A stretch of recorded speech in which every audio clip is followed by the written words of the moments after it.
बात आज की चैनल के कार्यक्रम आर पार में मैं सुरेंद्र चतुर्वेदी आपका स्वागत करता हूं। दोस्तों, आज थोड़ा सा ये कार्यक्रम बड़ा हो जाएगा, लेकिन विषय ऐसा है कि अगर इस विषय को मैं तफसील से अगर आप लोगों के सामने प्रस्तुत नहीं करूंगा तो मज़ा नहीं आएगा। दोस्तों, लफ्ज़ियात के मामले आखिर क्यों बढ़ रहे हैं? अजमेर में ऐसे मामले पकड़े जा रहे हैं रफ्तार। अजमेर फिर एक बार कथित लफ्ज़ियात की चपेट में है। विजयनगर के ब्लैकमेल कांड के बाद कुछ समय तक लगा था कि हिंदू युवतियों में जागरूकता आएगी और मुस्लिम युवकों में समझदारी और भय व्याप्त होगा, मगर न जागृति आई न भय प्राप्त हुआ। बेचारा सनातन और हिंदूवाद मुट्ठियां तानता रह जाता है और जाति विशेष के युवक कोई ना कोई नया कांड कर बैठते हैं। भाजपा के हिंदूवादी संगठन और नेता जितना विरोध कर सकते हैं करते भी हैं, मगर युवतियों के ब्रेन वॉश के आगे वे भी फेल हो जाते हैं। पुलिस भी आखिर साथ दे तो कितना, कानून की अपनी सीमाएं हैं और पुलिस चाहकर भी ज़्यादा कठोर कदम नहीं उठा पाती। यहाँ मेरा उद्देश्य क्योंकि किसी भी धर्म को इन घटनाओं से शर्मिंदा करना नहीं है, इसलिए मैं सामाजिक सौहार्द की ही पैरवी करता हूँ। हिंदू मुस्लिम का खेल सियासती लोगों के लिए छोड़कर अपने समाज से ही कुछ बात करना चाहता हूँ। हाल ही एक घटना हुई। एक हिंदूवादी युवती से मुस्लिम आदमी ने विवाह का नाटक कर उसे विदेश ले जाने के ताने बाने बुन लिए। आदमी शब्द का यहां मैंने प्रयोग जानबूझकर किया है। जो व्यक्ति जिस्मों से खेलने का शौकीन हो, कई युवतियों के जिस्मों को प्यार का नाटक दिखाकर नौच चुका हो, उसे युवक कैसे कह दूं?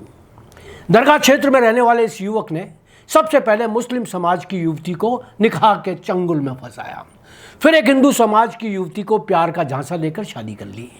इस हिंदू युवती का उसने किस तरह इस्तेमाल किया, यदि आपको पता चले तो आपका खून खौल उठेगा। युवती का कहना है कि निकाह और धर्म परिवर्तन करवाने के बाद इस युवक ने उसका जिस्म अपने पिता और भाई के लिए मुकर्रर कर दिया। जैसे तैसे इस युवती का पीछा संपन्न माता पिता ने इस वैशी दरिंदे से करवाया। अब आप ताजुब करेंगे कि इस दरिंदे ने फिर तीसरी अविवाहित हिंदू युवती को अपने प्रेम जाल में फंसा लिया। चोरी छिपे बिना अपना इतिहास बताए उससे विवाह का नगर निगम से पंजीयन तक करवा लिया। यहाँ यह बताना भूल गया कि इस युवक की पहली मुस्लिम पत्नी ने बच्चों के साथ प्रशासन और दूसरी हिंदू पत्नी के घर वालों से मानवीय गुहार लगाई, मगर बेचारी 3 बार तलाक कहने का शिकार हो गई। इस बार इस शातिर ने तीसरी शादी कर ली और युवती को अपना इतिहास नहीं बताया। मामला पुलिस में दर्ज हो गया है। इस मामले से और घटिया मामला कुछ दिन पहले अदालत में सामने आया। यह मामला तो और शर्मनाक था। नाबालिग लड़की को प्रेम जाल में फांसने का। बच्ची क्योंकि नाबालिग थी इसलिए उससे निकाह मुमकिन नहीं था, लिहाजा बंदे ने शपथ पत्र बनवा लिया कि युवती जब बालिग हो जाएगी वह उससे निकाह कर लेगा। इस मामले ने भी मीडिया में सुर्खियां बटोरी। इससे पहले एक बड़े भाजपा नेता के प्रभाव में 6 अन्य हिंदू युवतियों का पीछा बिना कानूनी पेचीदगियों के बमुश्किल छुड़ाया गया। अजमेर के एक युवती को निकाह के बाद टोंक से अजमेर लाया गया। कई हिंदूवादी नेताओं ने युवती को समझाने की कोशिश की, मगर जब उसके 164 में बयान हुए वह माता पिता के विरुद्ध हो गई। अजमेर में अब ये मामले आम होते जा रहे हैं। खासतौर से जिम में आने वाली युवतियाँ, मॉल्स में आने वाली युवतियाँ, लाइब्रेरीज में आने वाली युवतियाँ, ये सब इन्हीं दुष्टों का शिकार हो रही हैं। ऐसा नहीं कि इस तरह की गतिविधियों का विरोध नहीं हो रहा, मगर सच्चाई यह है कि हम विरोध के रूप में अपनी सामाजिक नपुंसकता ही परिपक्व कर रहे हैं। अजमेर, ब्यावर, विजयनगर, भीलवाड़ा रैलियां निकालने, प्रदर्शन करने से कुछ नहीं होने वाला। दोस्तों, यह बात मैंने अपने बहुत पहले लिखे एक ब्लॉग में कही थी। आज फिर उस ब्लॉग के कुछ अंश पेश कर रहा हूँ। बात फिर मैं कह रहा हूँ कि लंबी हो सकती है, लेकिन आप सुनिएगा, आपको अच्छा लगेगा। कुछ बातें हैं जो मुझे अपने ही हिंदू समाज के पुरोधाओं से करनी है। हो सकता है मेरी बातों से कई लोगों का जायका खराब हो जाए।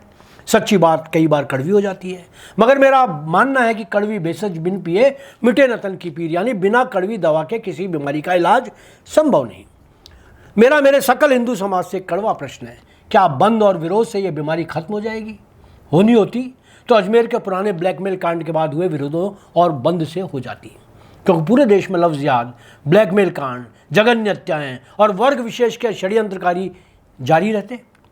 क्यों हमारी बच्चियों को बरगलाने और धर्म परिवर्तन का सिलसिला बरकरार रहता है? मैं अपने हिंदू परिवार से पूछना चाहता हूँ, हिंदू लोगों से पूछना चाहता हूँ, यदि हम घर की खीर को थाली में परोसकर घर के बाहर बने चबूतरों पर रख देंगे और यह सोचकर चलेंगे कि बिलाव या कुत्तों की नज़र से वह खीर बची रहेगी, तो यह हमारी किस तरह की समझदारी होगी? मेरे प्रबुद्ध मित्रों, हमारे साथ यही हो रहा है। हमारे घर की 4 दीवारियां खुली हुई हैं, हिंसक भेड़ियों की पूरी जमात घात लगाए बैठी है। जरा सावधानी हटी और दुर्घटना घटी। हमारी संतानों को हमने स्वतंत्रता दे रखी है अंग्रेजी सोच के साथ। शर्मो हया ने हमें निर्वस्त्र कर दिया है। आधुनिकता को हमने अपनी जिंदगी में इस तरह शामिल कर लिया है कि हम यूरोपियन चाल डाल को लाइफ स्टाइल मानने लगे। जरा सोचिए भाइयों, एक हिंदू पिता के सामने जब उसकी नाबालिग बच्ची अर्धनग्न वस्त्रों में घर से बाहर जाती है तो वह उसकी सामाजिक सुरक्षा के लिए क्या सोचता है? सोचता भी है या नहीं सोचता है? जिस मासूम बिटिया को माता पिता ही शॉर्ट्स टी शर्ट में हिंसक समाज में आने जाने देते हैं, इसे आधुनिकता मानकर गर्व से सर ऊंचा कर लेते हैं, तो उन भेड़ियों का क्या कसूर जो इस ताक में घात लगाकर बैठे हुए हैं? उन माता पिताओं को आप क्या कहेंगे जो खुद फैशन की आग में झुलसे हुए हैं? अर्धनग्न माओं और नशेबाज बापों की बेटियों को आप कैसे और कितना सुरक्षित मानते हैं? नौकरी पेशा माँ बापों के बच्चे जब नौकरों के भरोसे पल रहे हों तब उनकी सुरक्षा कैसे संभव हो सकती है?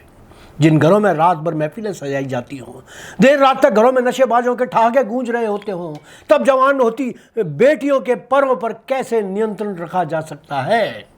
जरा सोचिए भाइयों कि जिन लोगों के विरुद्ध हम बंद कर रहे हैं, जुलूस निकाल रहे हैं, जोश भरे नारों से दिशाएं गुजार रहे हैं, क्या उनके संस्कारों जैसी कट्टरता हमारे अंदर है? बहुत बड़ा सवाल है ये, बहुत बड़ा सवाल। क्या कभी उनके घर की बच्चियों को आपने उन वेशभूषाओं में देखा है जिनमें वो हमारी बच्चियों को देखते हैं?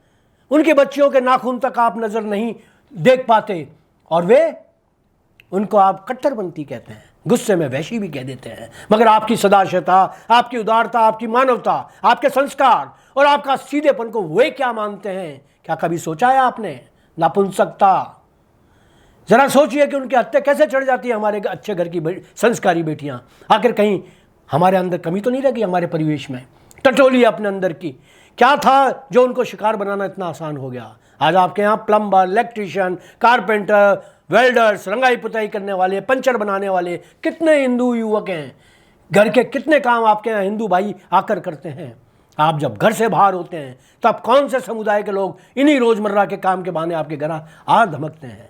घरों की औरतें और बेटियों के पास उनके आने के बहानों का हिंदू समाज के पास क्या कोई जवाब है? हर बार घटना कारित होना, हर बार हमारी बेटी बड़ी संख्या में सड़क पर उतरना, हर बार शहरों और कस्बों को बंद का आयोजन करवाना, हर बार आरोपियों को फांसी लगाने की जबरदस्त मांग करना, हर बार सख्त कानून बनाए जाने की मांग करना, हर बार। आखिर हमारे इस तरह से रिरियाने का सिलसिला कब खत्म होगा? आखिर कब खत्म होगा? आज इतना ही, धन्यवाद।